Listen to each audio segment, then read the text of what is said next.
Título segundo de la Constitución, la corona.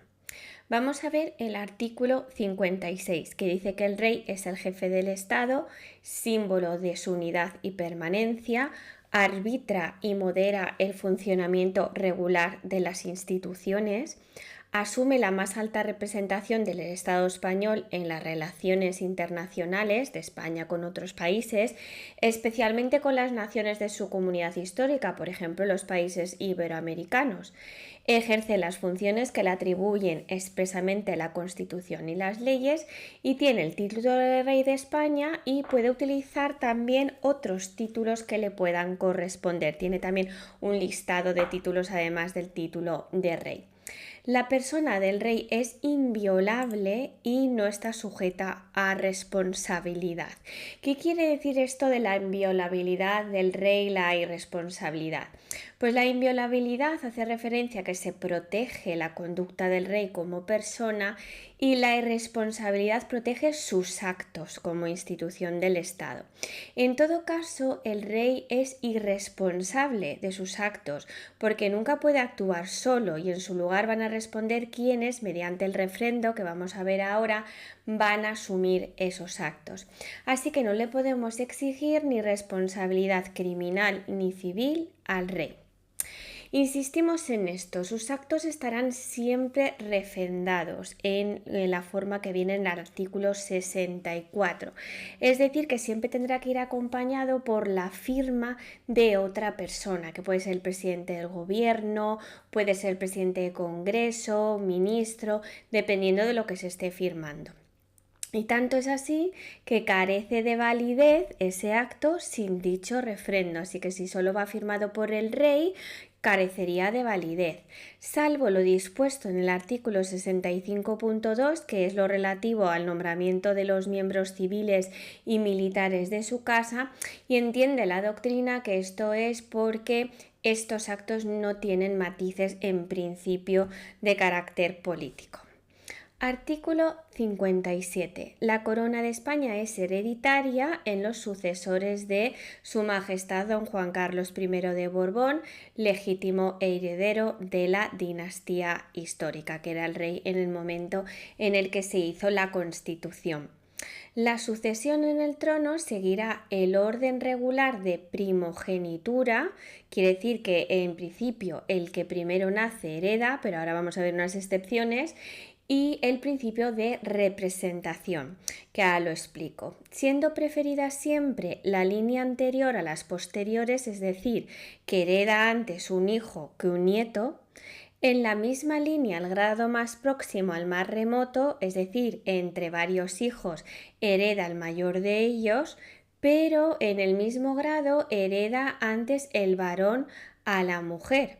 Por ejemplo, si se tiene 3 hijos, que serían mismo grado estas personas, pero el pequeño es varón, hereda el varón y en base a eso heredó el príncipe Felipe en vez de su hermana mayor, que sería en principio de la misma línea, el grado más próximo al remoto la que tendría que haber heredado, la infanta Elena.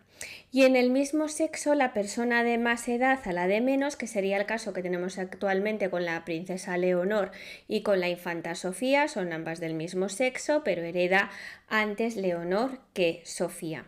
Entonces, quiere decir que el trono se va a dar siempre al primogénito y a sus descendientes, ¿vale? Eso sería la regla general, de padres a hijos y a nietos. Y así sucesivamente, con preferencia sobre los hermanos y los sobrinos que haya del rey. Siempre van a heredar antes los hijos y los nietos que los hermanos y sobrinos del rey.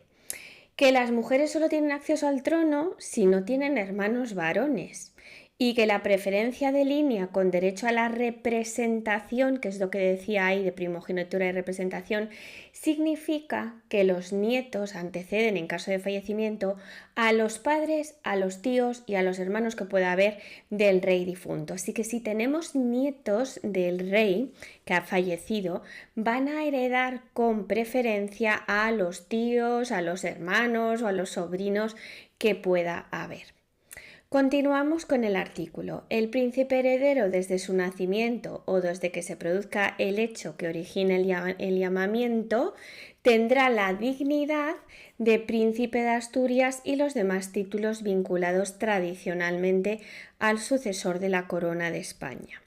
Extinguidas todas las líneas llamadas en derecho, es decir, que aplicando las reglas que acabamos de ver no hay nadie para heredar, las Cortes Generales proveerán la sucesión de la corona en la forma que más convenga a los intereses de España. Cuidado que aquí pone Cortes, no distingue entre Congreso y Senado, pone Cortes Generales y esto lo veréis a lo largo de todo el título. Así que si no tenemos herederos a los que aplicar las reglas que acabamos de ver, serán las Cortes Generales las que se encargan de proveer a un sucesor. Aquellas personas que teniendo derecho a la sucesión en el trono contrajeran matrimonio contra la expresa prohibición del rey, pero también de las Cortes Generales, fijaos que pone y, quedan excluidas en la sucesión de la corona por sí y también sus descendientes, o sea que quedan excluidos ellos, los que no han pedido esa autorización, han contraído matrimonio con expresa prohibición del rey y las Cortes, pero también sus descendientes. Las abdicaciones y renuncias y cualquier duda de hecho o de derecho que ocurra en el orden de sucesión a la corona se resolverán por una ley orgánica. Así que aquí tenemos otra materia que tenemos que apuntar para las materias que van por ley orgánica. Pasamos al artículo 58. La reina consorte o consorte de la reina no puede asumir funciones constitucionales. Por ejemplo, la actual reina Leticia es una reina consorte, no tiene ninguna función constitucional, salvo lo dispuesto para la regencia, que ahora lo vamos a ver. En el artículo 59 se regula la regencia y en el artículo 60 la tutela.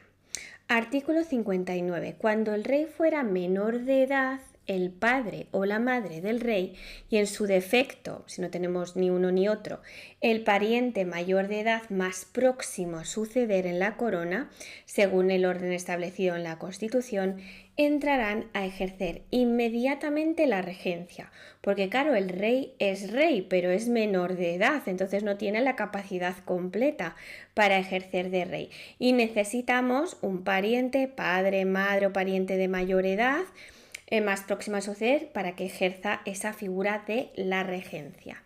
La ejercerá durante el tiempo que dure la minoría de edad del rey, así que cuando el rey ya sea mayor de edad no hay necesidad de que exista la regencia. Si el rey se inhabilitare para el ejercicio de su autoridad y la imposibilidad fuese reconocida por las Cortes Generales, si el príncipe heredero fuera mayor de edad, entrará a ejercer inmediatamente la regencia el príncipe heredero de la corona. Es un segundo caso que puede puede posibilitar una regencia, que el rey esté inhabilitado, por ejemplo, pues está sufriendo una enfermedad o está convaleciente y entonces tiene que ejercer la regencia el príncipe heredero de la corona, el príncipe de Asturias. Si no lo fuere, se procederá de la manera prevista en el apartado anterior, lo que hemos visto de la regencia, hasta que el príncipe heredero alcance la mayoría de edad. Claro, es que si el príncipe heredero tampoco es mayor de edad, pues tendremos que optar por lo que acabamos de ver más arriba sobre la regencia, lo del padre o la madre del rey. Si no hubiera ninguna persona a quien corresponda la regencia, pues esta será nombrada por las Cortes y se compondrá de una persona o de 3 o de 5, en todo caso impar. Para ejercer la regencia es preciso ser español y mayor de edad. Esto es importante para los test, lo preguntan bastante. Y la regencia se ejercerá por mandato constitucional y siempre sin olvidar que se está haciendo en nombre del rey. O sea que la regencia existe porque lo permite la Constitución y se está ejerciendo un cargo en nombre del rey. Artículo 60, que esto es la tutela. Será tutor del rey menor la persona que en un testamento hubiese nombrado el rey difunto, siempre que sea mayor de edad y español de nacimiento. Si no lo hubiese nombrado, será tutor el padre o la madre mientras permanezcan viudos. Eso es importante porque si se casan con otra persona, pues no podrán serlo. Y en su defecto lo nombrarán las Cortes Generales, que es ya la tercera vez que aparece esto. No podrán acumularse los cargos de regente y de tutor, sino, o sea, salvo en la figura del padre, la madre o ascendientes directos del rey, por ejemplo los abuelos. Así que si es el caso de que lo está ejerciendo el padre, la madre o un ascendiente directo del rey, sí que se puede ser tutor y regente a la vez. El ejercicio de la tutela es también incompatible con el de todo cargo de representación política. Aquí es importante resaltar de este artículo 60 que fijaos que pone en los requisitos siempre que sea mayor de edad y español de nacimiento, en este artículo 60. Pero cuando hablábamos de la regencia en el artículo 59 simplemente decía español, sin que fuese de nacimiento. Así que cuidado con eso en el test. Así que, ¿cuáles son las diferencias entre estas dos figuras? Aquí en el artículo 60 se está hablando de la tutela, que hace más bien referencia a la protección de la persona del rey menor de edad y también de sus bienes. La regencia, en cambio, es asumir las funciones durante la minoría de edad o la incapacidad del rey, siendo otra persona la que va a asumir esas funciones temporalmente. Esa es la diferencia entre el artículo 59 y el artículo 60.